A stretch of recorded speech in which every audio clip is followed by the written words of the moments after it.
Et bonjour à tous, on se retrouve pour le pronostic du quintet de ce mercredi. Nous serons le 5 avril et on prendra la direction d'Angers pour un quintet en Réunion 1, course 1.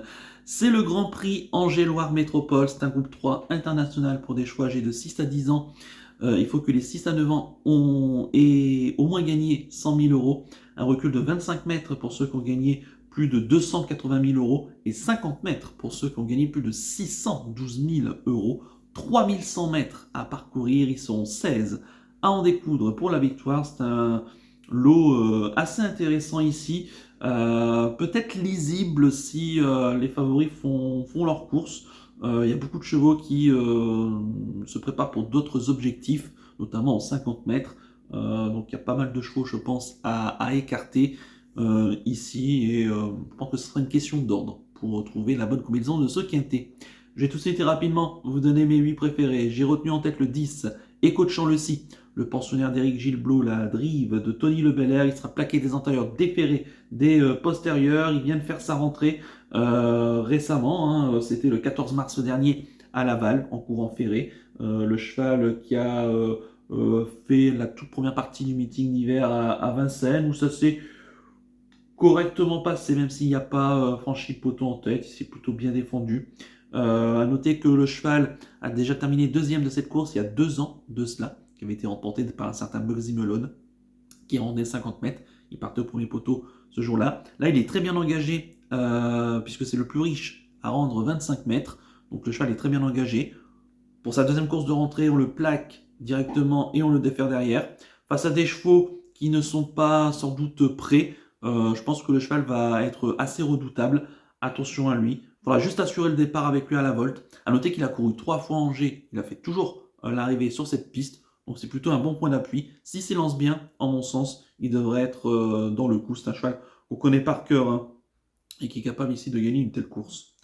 En deuxième position, j'ai mis le 2. Il s'agit d'Alicia Bella, la pensionnaire de Jean-Paul Marmion, la drive d'Antoine Mills. Elle sera déférée des 4 pieds. La jument qui est très régulière, hein, qui répond toujours présent, qui fait toutes ses courses, tout ce qu'on lui demande. Elle est vraiment très courageuse. Et c'est vraiment une chic jument qui reste sur une troisième place, hein, récemment à Laval, dans un quintet qui était assez intéressant puisque c'était Have a Dream qui s'imposait devant Type A, un nouveau pensionnaire de chez JMB. Et elle devançait des chevaux comme Azira d'Amour, hein, ou encore Eliade Dugoutier, donc des lignes plutôt favorables. Elle a l'avantage ici de partir au premier poteau, et elle devra encore une nouvelle fois répondre présente, hein, pour cette jument très courageuse ici, qui fait partie, je pense, des bases de la course. En troisième position, j'ai mis le 8. Il s'agit de Doux Parfum, le pensionnaire de Guillaume Gillot, la drive de Johan Le Bourgeois. Il sera déféré des 4 pieds. Le cheval qui avait remporté, une course en début de meeting d'hiver à Vincennes, en étant allé devant et en faisant pas mal de trains, et il a gagné de bout en bout. Il a ensuite regagné un quintet cet hiver du côté de Cagnes-sur-Mer, hein, en s'y déplaçant cet hiver, donc ça s'est plutôt très bien passé.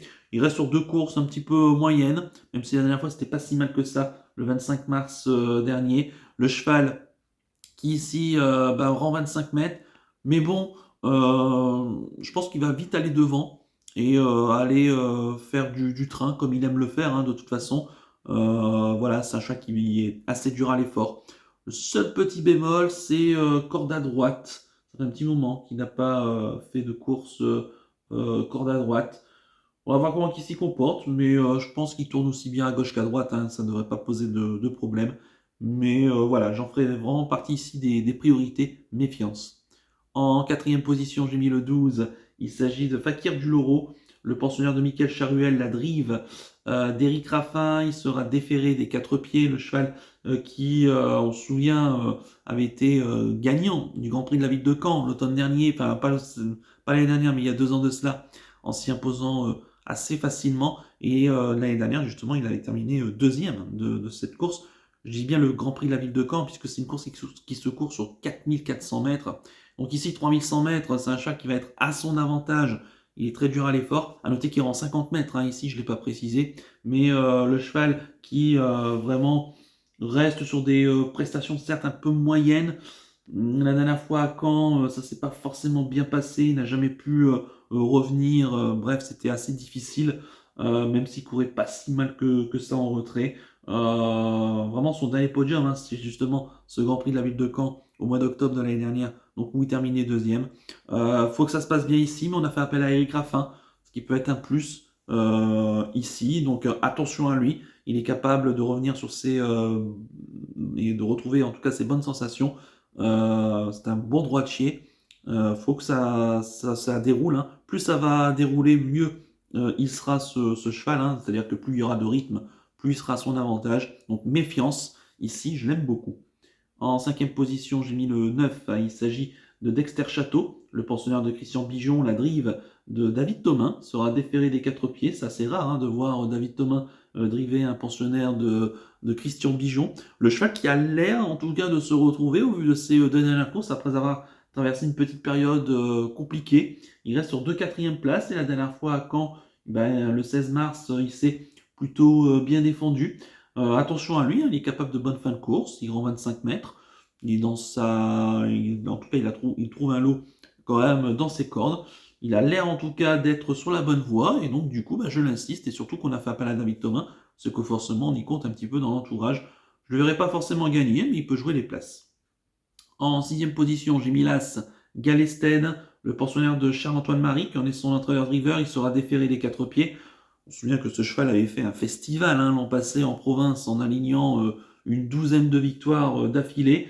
Sa série qui s'était arrêtée au début du mois de décembre à Vincennes, où d'ailleurs il a été arrêté dans un quintet alors qu'il était favori de la course. Puis ensuite, il a remis les pendules à l'heure, regagnant 2 fois derrière. Il reste sur une 7e place dans le fameux quintet de Laval du 14 mars dernier, remporté par Have a Dream, où ce jour-là, il avait certainement besoin, hein, quand même de son parcours, parce que ça faisait 1 mois et demi qu'il n'avait pas couru, du fait de sa très belle saison 2022.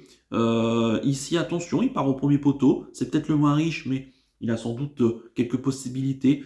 Bon, peut-être que ça va être difficile maintenant de réenchaîner toute une série de victoires cette année, mais il tourne bien à droite. Donc attention à lui, hein. Il peut briguer, pourquoi pas, une 4e, 5e place. Pas mieux en mon sens pour ce cheval qui quand même a montré pas mal de régularité. En 7e position, j'ai mis le 5, il s'agit de Gaillet de Cagne, la pensionnaire de Jean-Philippe Rapjot, la drive de Léo Abrivard, elle sera déférée des quatre pieds, elle reste sur une excellente 2e place récemment à Enghien le 28 mars dernier, dans un lot qui était très intéressant, hein. C'était au Trot Monté, 2e de French Way of Life, hein, ce qui est quand même plutôt pas mal. À l'attelé, attention, hein, l'avant-dernière fois, elle s'y était imposée du côté de Caen, dans un lot qui tenait la route, hein, puisqu'elle a devancé Horace Dugoutier, qui d'ailleurs a remporté une course ce week-end en province, le bon Andy Bourbon, ou encore des choix comme Flaubert GD, hein, ou Ghostbuster. Donc des lignes très intéressantes, hein, pour Gaïa Dokan qui tombe bien à droite. À noter qu'elle est très bien engagée ici au premier poteau à la limite du recul. Pourquoi pas ici de la tenter en bout de sélection. Il y a quand même un petit lot un peu plus relevé quand même que ces derniers temps, mais elle va encore mettre son cœur sur la piste et essayer d'arracher une petite place. Et enfin en 8e position, j'ai mis le 3. Il s'agit de Di Maggio, le pensionnaire de Mathieu Varin, la drive de Mathieu Abrivard. Il sera déféré des quatre pieds. C'est un cheval qui nous laisse un petit peu sur notre faim, hein, ces dernières semaines. Le vrai Di Maggio, il y a pratiquement 2 saisons de cela, aurait une belle carte à jouer. On aurait été sur un peu plus court, j'aurais été un peu plus optimiste. Maintenant, on a fait appel à Mathieu Abrivard. Donc, il faut toujours s'en méfier. Il part au premier poteau. L'engagement est quand même intéressant. Pourquoi pas pour une 4e, 5e place pour venir casser les tickets et compléter la bonne combinaison du quintet. Quant à mon regret, ça sera le 6. Il s'agit de Gospel Pat, le pensionnaire d'Antoine Lérétré, qui en est son entraîneur driver, sera déféré des quatre pieds. Nouveau venu, hein, de chez Antoine Lérétré, ancien pensionnaire de Laurent-Claude Abrivard, qui avait montré beaucoup de qualité il y a 2 ans de cela, qui a connu des soucis de santé, qui a refait des parcours de rentrée ferrés. Bon, cette fois-ci, on défère des quatre pieds. Certes, il n'est pas bien engagé aux 25 mètres, mais je l'ai mis par dépit parce que derrière, je trouve qu'il n'y a pas grand-chose à y rajouter. Mais surveillez-le quand même, hein. On va certainement lui donner un bon parcours. Et s'il peut accrocher une 5, 6, 7e place, s'il devait y avoir des défaillances de favoris, glissez-le quand même. Pourquoi pas dans un champ réduit. Je répète mon pronostic en chiffres, le 10, le 2, le 8, le 12, le 9, l'As, le 5 et le 3, avec le 6 en regret. Et mon coup de cœur pour ce quintet, ça sera le 10 et coachant le 6. C'est vraiment l'engagement idéal ici, à la limite du recul des 50 mètres, donc méfiance ici pour Ecochant Lucide, dont je pense qu'on a un petit peu visé la course. Et quant à mon conseil de jeu, bah écoutez, on va faire un champ quintet avec nos 4 premiers de base, le 10, le 2, le 8 et le 12, en évitant le reste de la sélection, en y incluant le cheval regret. Voilà. Peut-être ça sera une question d'ordre, mais je suis assez confiant sur ce quintet. Donc sait-on jamais ici. Voilà donc pour le conseil de jeu. On va terminer comme d'habitude par le penalty du jour. On va revenir sur le penalty de ce lundi. C'était donc du côté de Chantilly où je vous proposais Mormona dans la 5e course, le prix Ract Royal. Le cheval avait besoin de sa course de rentrée. C'était une rentrée qui se classe 7e. Le cheval qui a longtemps fait illusion était monté près des premiers, mais il a coincé pour finir, comme montrant un cheval qui avait quand même besoin d'une vraie course de rentrée. Donc on le reprendra la prochaine fois. En espérant que ce mardi Espérance Girl du côté de Vincennes nous relance une série. Et pour ce mercredi, nous serons le 5 avril. Et écoutez, je reste sur l'hippodrome d'Angers et je pars dans la 5e. C'est une course intéressante pour des chevaux âgés de 5 ans qui n'ont pas gagné 59 000 euros, un recul de 25 mètres à 33 000 euros, 3100 mètres à parcourir et ils seront 14 au départ. Et j'aime beaucoup celui qui est le plus riche du premier poteau, le 508 1K, le pensionnaire de Vincent Lebarque, la drift de Johan Le Bourgeois, plaqué des antérieurs, déféré des postérieurs, le cheval qui est à 130 euros du rendement de distance. Donc autant dire qu'on a fait de cette course un objectif, on a fait appel à Johan Le Bourgeois, on le défère, ça veut dire certainement qu'on va aller devant.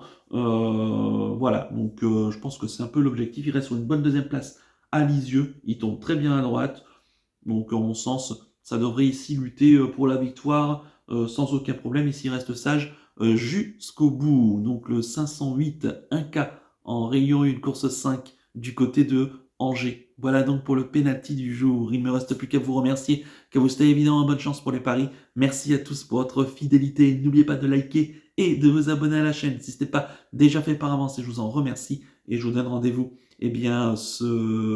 ce mercredi pour l'étude du quintet de jeudi. Je vous souhaite une excellente semaine et surtout, prenez bien soin de vous. Ciao à tous.